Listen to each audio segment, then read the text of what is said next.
Welcome to this episode of Dream Farm. We're going to be talking about pumpkins again today. We've talked about, I think, at least a couple times every year we dive into this topic, and we really like growing them. They're fun to grow. We enjoy giving them away as, presents or gifts or whatever you want to call it every fall. But more importantly than that, we do like to see the deer feeding on these things, and they've come to like them on this farm. Dream Farm is brought to you by Whitetail Institute, research equals results.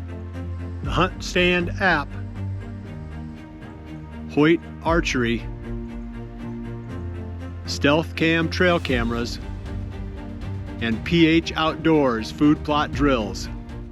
It's taken them a couple of years now. And you had to break some open at first, right? Mm-hmm. Because I think this is the 4th year that we've planted them, maybe? 23, 24, 25, 26. Yeah. Yeah.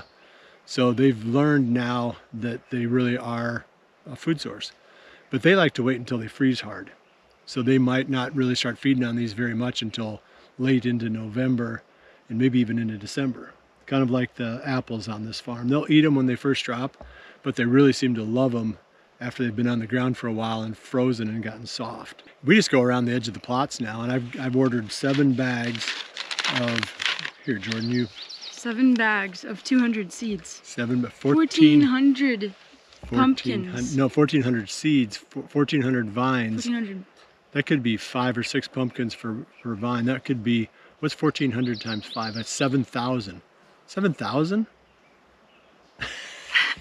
We're gonna have every deer in the county. Each one gets a jack-o'-lantern. Yeah, but the nice thing about it is they're cheap. I think that bag was like 10 bucks. Yeah. So for like $70, I'm able to add 14,000 possibly. This number keeps growing. Oh, what was it before? 7,000. Okay. A lot, Yes. A lot of pumpkins. And we put them around the fringes of all of our plots. And, we're fertilizing these spots anyway. You're taking care of them, tilling them up. So they're prime locations for planting pumpkins around the fringe. And then they vine their way out, and sometimes they work their way in, but usually they work out into the field edges, up into the fence rows and stuff like that. So they don't really become a hindrance as far as the productivity or the growth of the plot itself. It's just a really nice add-on. Mm-hmm. So we get some big ones too. Oh yeah, last year along the driveway Gigantic, we had, yeah. I mean, it was probably 30, 40 pound Yeah. pumpkins. Read the planting instructions real quick. Pumpkins do not care to be transplanted, so it is recommended that you sow the seeds directly in the garden when the weather is warm. Yeah, this is a big garden. Mm-hmm. Very Yeah. large garden. Yeah, Sow your seeds 1 inch under topsoil. 1 inch, we can do that. Okay. Sow the seeds in groups of 4 on mounds of dirt 4, rather than in rows. remember that. Okay. Don't mess that part up.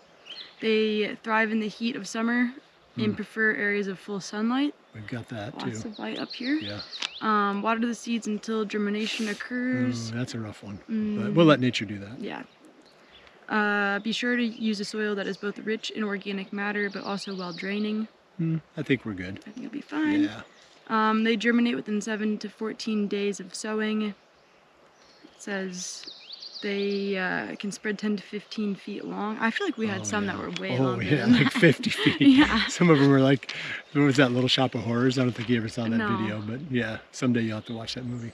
It's like the little plants that just take over this guy's business. Yeah. So they took over our farm. They did. Yeah, at least some of that one plot along the driveway. Yeah. The pumpkins took it over. They did. They took over the driveway. Yes, they Yeah. did.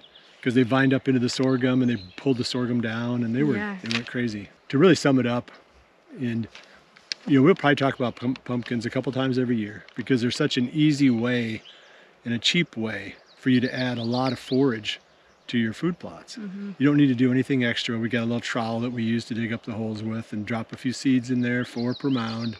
You heard Jordan's instructions. So we're going to do that around probably at least 7 of our plots. And we'll show you as the summer goes by how they do and into the fall. But if it's anything like last year, they ate them late, but they ate them. And that's the main thing. At first, when we first started growing, they didn't eat them very well. But this is year 4. So I think they finally got it sort of figured out, like how this program works. But we'll leave you with that. We're going to get these pumpkins in the ground, or these seeds in the ground. And we hope that we've inspired you to plant a few yourself. Well, we appreciate you joining us, and we'll see you right back here again soon for the next episode of Dream Farm. And remember to always dream big.